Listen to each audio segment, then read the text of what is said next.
Retrouvez la force de l'engagement. Avec Agipi, épargne, retraite, assurance emprunteur, prévoyance, santé. Sud Radio, la force de l'engagement, 15h, 15h30, Muriel Réus. Bonjour à tous et à tous, merci d'être avec nous pour la force de l'engagement, l'émission qui donne la parole à celles et ceux qui font bouger la société. Aujourd'hui, je reçois Sarah Durocher, présidente du planning familial. Elle dirige l'une des rares organisations capables d'intervenir à la fois sur l'accès à l'IVG, la contraception, l'éducation au consentement, la protection des mineurs, la lutte contre les violences et l'accompagnement des victimes. Une association de 70 ans, toujours en première ligne dès qu'il s'agit de défendre les droits et la liberté des femmes. Mais avant d'ouvrir cette conversation, comme chaque semaine, je vous propose un engagement et aujourd'hui, engageons-nous pour un réel alignement. On pourrait croire que 20 ans après les premières grandes lois sur les violences, la France aurait appris. On pourrait croire qu'avec des plans nationaux, des Grenelles, des circulaires, des numéros d'urgence, nous aurions trouvé le chemin pour protéger les femmes. On pourrait croire, et pourtant, le 20 novembre dernier, 4 femmes ont été tuées le même jour. 4 féminicides dans 4 départements différents. 4 vies qui ne se ressemblaient que dans une seule dimension. C'étaient des femmes et elles avaient décidé de quitter leur conjoint violent. Chaque jour, dans notre pays, 3 à 4 femmes sont visées par un féminicide ou une tentative de féminicide au sein du couple. Toutes les 7 heures, la vie d'une femme bascule ou s'arrête sous les coups d'un conjoint ou d'un ex-conjoint. Ce qui frappe, ce n'est pas seulement la violence, c'est l'indifférence. Notre capacité collective à absorber l'horreur comme si elle faisait partie du paysage. 4 féminicides, 1283 vies brisées en un an et aucun journal télévisé n'en a fait son ouverture. Comme si nous avions renoncé à être choqués. Dans ce climat de violence généralisée, ce que les chiffres nous disent vraiment, c'est que malgré les discours, malgré les lois, malgré les campagnes, les femmes restent en 2024 encore les premières cibles de la violence. Ils disent que chaque territoire, chaque profession, chaque génération est touchée. Ils disent qu'on ne peut pas se contenter d'observer, de commenter ou d'attendre des progrès qui n'arrivent pas. Ils disent que derrière tout cela se cache le vrai angle mort, celui de nos propres lois, celles que nous votons, celles que nous annonçons, celles que nous célébrons et que nous n'appliquons pas. En 2001, la France a voté un texte simple, 3 séances d'éducation à la vie affective, relationnelle et sexuelle, chaque année, de la maternelle au lycée. 24 ans plus tard, moins de 15% des élèves y ont accès. Une génération entière privée d'éducation au consentement, à l'égalité, à la liberté. C'est tellement grave que le rapporteur public du tribunal administratif vient de le dire, l'État est en carence fautive. Et cette défaillance ne s'arrête pas là, elle se prolonge jusque dans la justice. Le Haut Conseil à l'égalité l'a rappelé dans un rapport implacable, la France ferme les yeux sur ses propres crimes. 153 000 femmes victimes de viol ou tentatives de viol en 2022, 636 condamnations en 2023. Seuls 0,4% des agresseurs sont condamnés. Quand un État est défaillant sur ses propres lois, sur ses engagements de protection, qu'est-ce que cela dit ? Que nous ne manquons pas de textes, nous manquons d'exécution. Nous ne manquons pas de principes, nous manquons de courage. Nous ne manquons pas de dispositifs, nous manquons de cohérence. Pendant ce temps, la violence avance, elle se déplace, elle se transforme, elle se glisse dans les téléphones, dans les messages, dans les chambres de nos adolescents, et elle n'attend pas que la République se mette en ordre de marche. Quant aux moyens, eux, ils ne suivent pas. La Fondation des femmes dit qu'il faudrait 2,6 milliards, nous en mettons 282 millions. 71% des actions féministes sont en difficulté. Alors oui, une proposition de loi intégrale arrive. Pour la première fois, un texte est né d'un travail collectif et exigeant, des associations, des experts de terrain, des parlementaires, des juristes et des acteurs de la protection de l'enfance qui ont travaillé ensemble pour articuler le contrôle coercitif, le continuum des violences, la protection, les sanctions, la prévention, la détection et l'accompagnement. Une méthode qui part du réel, une loi écrite avec celles et ceux qui voient les violences, qui les comprennent et qui les vivent. Et je dirais, enfin. Sud Radio, la force de l'engagement, Muriel Réus. Aujourd'hui, dans la force de l'engagement, je donne la parole à Sarah Durocher, présidente du planning familial, pour comprendre où en sont les droits des femmes, ce qui recule, ce qui progresse, et comment on protège réellement celles qui sont en danger. Bonjour Sarah. Bonjour Muriel. Alors, je le disais tout à l'heure, le 20 novembre dernier, 4 femmes, Mélina, Laure, Élodie, Béatrice, tuées le même jour dans 4 départements. Leur seul point commun, d'avoir été des femmes, d'avoir voulu quitter leur conjoint violent. Qu'est-ce que cela dit de nous ? Qu'est-ce que cela dit de cette société où certains hommes considèrent que les femmes leur appartiennent au point de leur prendre la vie ? Eh bien, je pense que ce que cela veut dire, c'est qu'il y a encore du chemin, il y a encore du travail. Il faut se dire que les féministes ont fait un travail gigantesque les 50 dernières années, grâce au mouvement féministe de génération en génération. Et en 2025, nous en sommes là. Ça veut dire qu'aujourd'hui, il y a un féminicide quasiment tous les 2 jours et demi. C'est une honte, j'ai envie de dire, ça me met beaucoup en colère et ça montre qu'il y a un grand chemin à faire de la lutte contre le patriarcat, que ça passe sur la question de la protection des femmes, évidemment, la protection des enfants également, mais aussi tout ce qui est sur le champ de l'éducation, du repérage. On ne peut plus fermer les yeux sur les violences. Il faut que tout le monde se sente concerné finalement par les violences, que ça soit le corps médical, le corps de la justice, le corps évidemment aussi policier.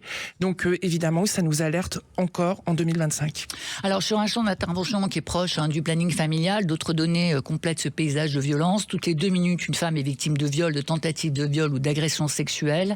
Toutes les 23 secondes, une femme subit du harcèlement sexuel ou reçoit un contenu sexuel non sollicité. Comment vous expliquez qu'une société aussi sensibilisée, aussi légiférée quand même, avec toutes les lois qu'on essaie de mettre en place, reste incapable de faire reculer ce niveau de violence?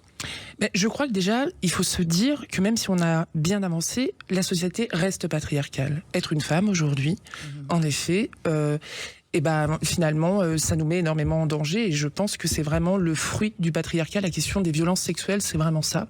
Peut-être dire aussi que la société a pris du temps à écouter les femmes, à les entendre. Les femmes ont toujours parlé. Oui. Dans nos associations, nous, on a toujours entendu parler les femmes.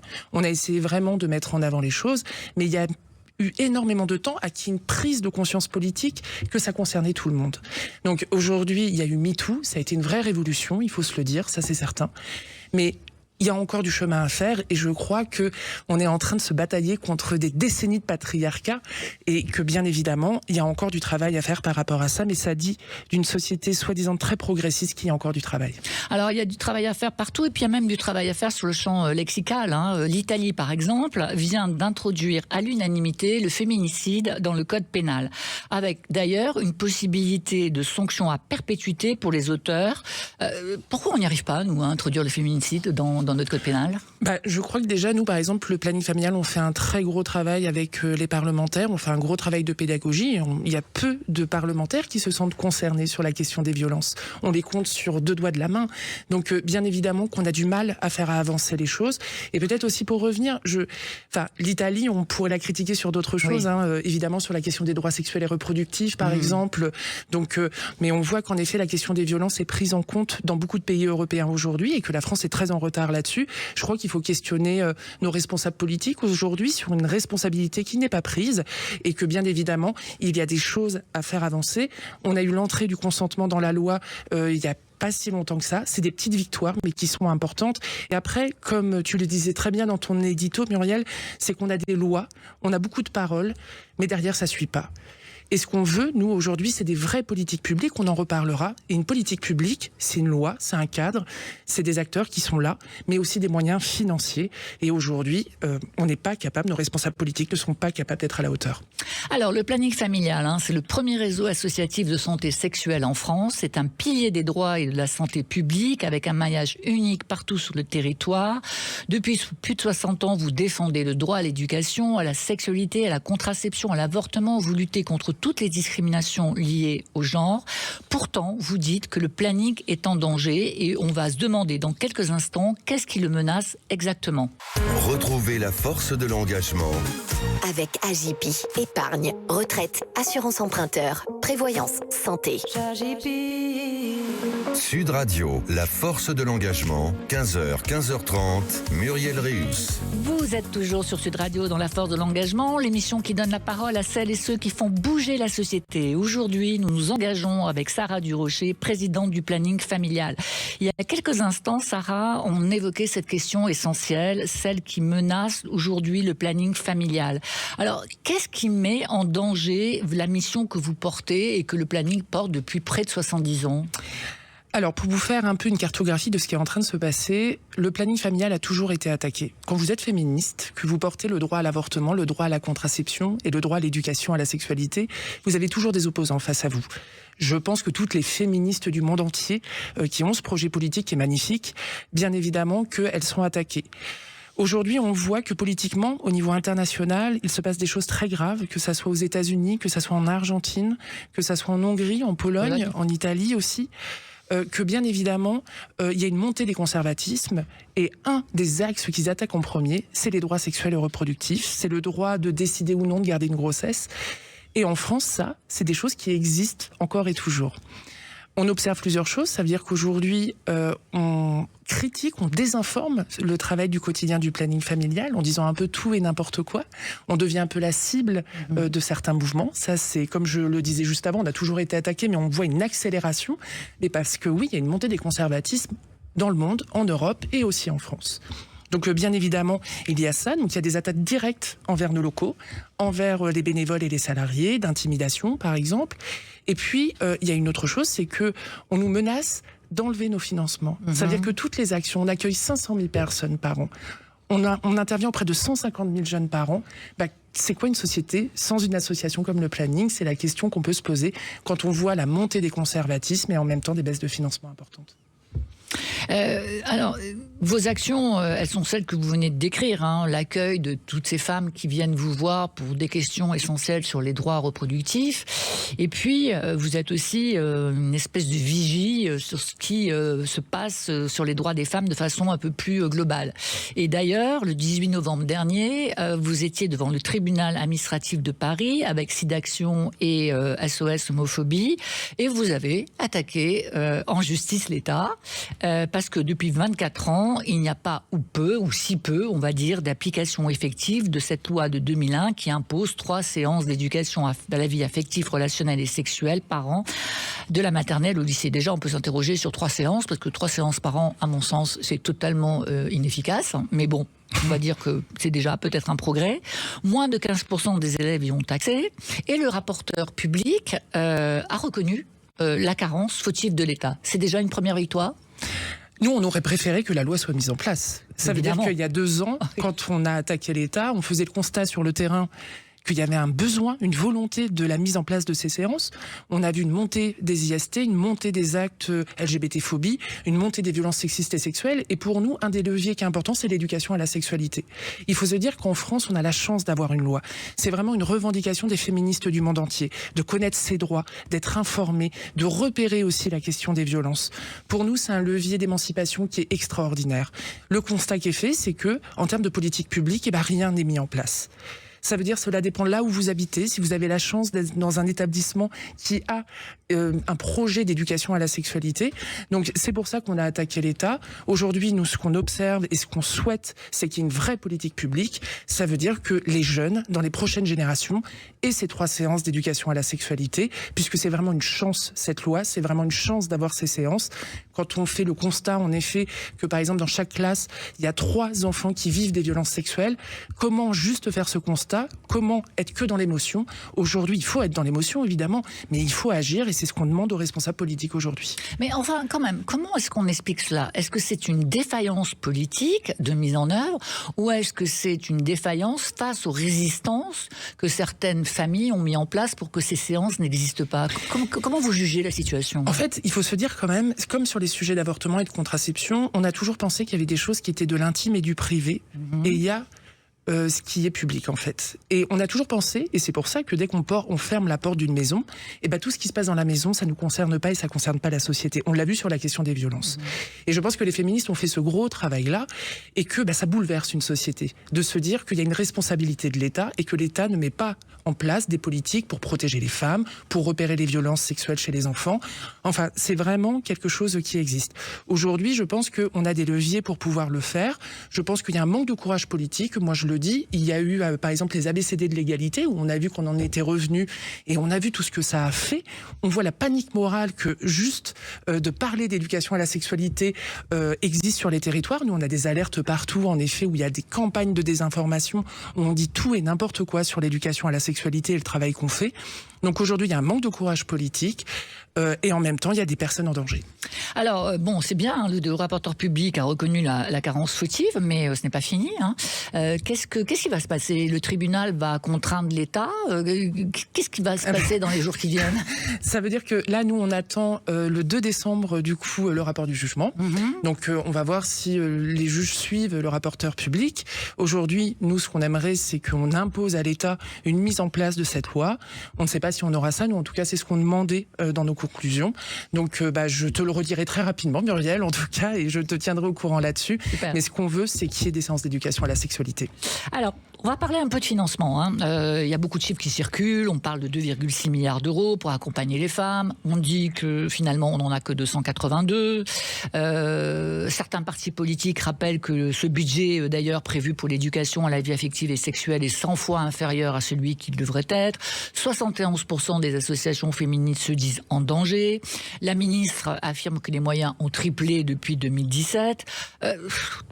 Vous qui êtes en première ligne, qu'est-ce que vous dites de ces chiffres? Qu'est-ce que vous dites de l'écart qui existe entre les besoins réels et les moyens engagés? Il y a une grande différence. Ça veut dire qu'aujourd'hui, nous sommes en train de stopper des actions, puisqu'il y a des collectivités territoriales qui ont décidé d'enlever des financements au milieu associatif en manière générale, mais au milieu aussi féministe, aux associations féministes qui sont sur les territoires. Donc il y a quelque chose entre le discours et ce qui se passe pour la vie réelle des gens et sur les territoires. Aujourd'hui, nous allons avoir des antennes qui vont fermer. Nous allons licencier des personnes. Il faut se dire juste que nos militantes et les salariés bénévoles, elles viennent pour s'engager dans une association et que, bien évidemment, que là, il y a quelque chose de très frustrant. Et il y a un très grand écart entre la parole politique et ce qui se passe réellement sur les territoires. On n'invente pas les choses. Ça veut dire qu'aujourd'hui, très clairement, moi, j'ai des alertes de mon réseau et la FNCIDFF et la FNSF ont les mêmes alertes, qu'on est en train d'enlever des financements, on est en train d'arrêter des actions et des projets et qu'il y a vraiment une très grande discordance entre ce qui se passe réellement sur le terrain et la parole politique. Sur l'éducation à la sexualité, c'est un bon exemple. On a eu un programme qui devait être mis en place au mois de septembre. On n'a toujours pas de ligne budgétaire. Donc ça veut dire on a une loi, on a un programme et en même temps, nous, on nous baisse des financements alors qu'on agit sur le terrain depuis des décennies. Donc il y a quelque chose qui n'est pas correct, il y a une espèce d'incohérence aujourd'hui et c'est pour ça que nous ce qu'on souhaite c'est pas juste un programme, c'est pas juste une loi, c'est une vraie politique publique parce qu'on parle de personnes en danger, on parle de femmes qui vont se retrouver avec des permanences fermées et je peux vous assurer que quand vous êtes victime de violence, ne pas être bien reçu, c'est une autre violence que les femmes subissent. Absolument, je suis d'accord avec ça, mais pour nos auditeurs ça veut dire quoi une permanence fermée? Ça veut dire que les femmes se retrouvent pas sans rien, elles se retrouvent seules. C'est-à-dire que vous voulez une demande d'avoir des informations sur des questions d'avortement, et vous allez aller sûrement sur Internet, où il va y avoir plein de sites de désinformation et anti-choix, puisqu'il y a vraiment une offensive très importante. Ça va être une femme victime de violence qui osera pousser la porte d'une association, qu'il voudra en tout cas. Et en fait, ça sera pas sur les mêmes horaires, parce qu'on pourra moins ouvrir. Et évidemment, il faut se rendre compte que pousser la porte d'une association, c'est d'un courage fort déjà. C'est déjà un acte et c'est déjà fort. Une sacrée démarche. Imaginez juste que le téléphone ne répond plus dans les associations et que les portes restent fermées. C'est vraiment très très grave. Alors cette semaine, on va considérer cela comme un progrès. Une conférence de presse a annoncé la proposition d'une loi intégrale qui va être déposée par les parlementaires pour créer un cadre global de lutte contre les violences sexistes et sexuelles. C'est une proposition de loi pour unifier le contrôle coercitif, le continuum des violences, la protection, les sanctions, la prévention. C'est vrai qu'on a sur les violences sexuelles légiféré par petites touches pendant plus de 20 ans. Tout à fait. Et là, on nous promet un cadre complet. C'est une proposition qui est portée à la fois par les parlementaires et à la fois par la ministre. Ce qui est nouveau, c'est peut-être la méthode, c'est-à-dire une coalition d'associations, un travail collaboratif inédit. D'ailleurs, avec aussi des associations de terrain qui s'occupent des enfants. Donc là, pour une première fois, on a réfléchi lutte contre les violences faites aux femmes et aux enfants. D'abord, est-ce que cette méthode est une méthode nouvelle et qu'il faudrait reproduire? Et qu'est-ce que vous attendez attendez-vous de cette loi intégrale pour qu'elle transforme la vie des femmes, enfin? Alors déjà, c'est vrai que c'est une méthode qui est assez nouvelle. En Espagne, c'est un peu ce qui s'est passé. On l'a vu sur l'IVG dans la Constitution. Nous, il y a vraiment eu ce travail de parlementaires et associations de terrain qui a été très intéressant. C'est un peu la même volonté qui a voulu être reproduite à ce moment-là. Nous, ce qui nous inquiète, par contre, c'est la question du budget, toujours, Muriel. Ça veut dire qu'une vraie politique publique, c'est important. Une vraie loi, c'est important. Et en même temps, on a des baisses de financement. Donc, bien sûr, nous, ce qu'on entend déjà, c'est qu'il y a un débat à l'Assemblée nationale, que les choses se mettent en place, mais que derrière, les budgets suivent. Ça veut dire qu'aujourd'hui, on a une proposition de loi de cadre, mais sans financement. On ne nous parle pas de financement. Donc c'est bien dommage. Ça veut dire qu'on va inscrire quelque chose de très global et c'est vraiment la volonté. Et j'ai envie de dire, c'est les féministes dès 2006 qui ont voulu mettre cette méthode en place. Le collectif national aux droits des femmes l'avait déjà proposé. Personne s'en était saisi. Aujourd'hui, le gouvernement s'en saisit. Bien évidemment qu'on attend de voir la copie complète. On l'a pas encore vue. Oui. Et puis, évidemment qu'on attend derrière une vraie politique publique. D'ailleurs, dans cette loi intégrale, il n'y a pas l'imprescriptibilité pour les mineurs. Vous en pensez quoi, vous, de cette imprescriptibilité pour les mineurs? Alors, nous, on n'a pas de positionnement là-dessus particulier. Okay. C'est vrai que nous, on est beaucoup sur la question du repérage des violences, bien évidemment. On reçoit un public qui est vraiment très, très large, mais on n'a pas de position particulière là-dessus. Mais on sait qu'il y a des juristes et des associations expertes qui répondent beaucoup mieux à cette question. Alors, merci beaucoup, Sarah. On aurait pu passer encore beaucoup plus de temps ensemble. Merci d'avoir accepté mon invitation.